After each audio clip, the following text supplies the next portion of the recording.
அதாவது நம்ம ஏதோ ஒரு விதத்துல ஜெயிச்சுட்டோம், ஒரு உயர்வு வருதுன்னா நம்மளுக்கு என்ன வரக்கூடாதுன்னா பெருமை. சொல்லுங்க, பெருமை நம்ம வாழ்க்கையில என்னைக்குமே வரக்கூடாது. ஏன்னா தேவன் அருவருக்கிற ஒரு பழக்கத்துல ஒன்னே பெருமை.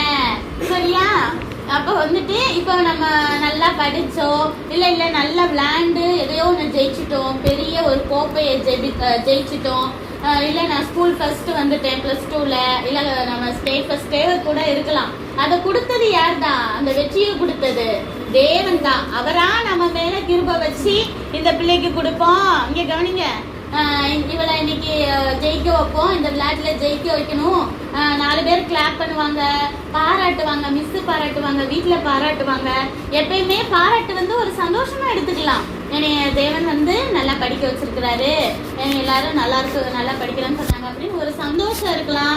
அப்ப நம்ம வந்து ஒரு தலை நிமிர்ந்து நடக்கலாம். இப்ப மார்க் கேட்டா நம்ம ஃபர்ஸ்ட் மார்க்னா தலை நிமிர்ந்து சொல்லுவோமா, ஐயோ தலை குளிஞ்சு சொல்றது பயப்படுவோமா? தலை நிமிர்ந்து தான் சொல்லுவோம். அப்படி இருக்கலாம். கர்த்தருக்குள்ள நம்ம எவ்வளவு சந்தோஷமா இருக்க முடியுமோ இருக்கலாம். ஆனா பெருமை வரக்கூடாது. பெருமைனா என்னது?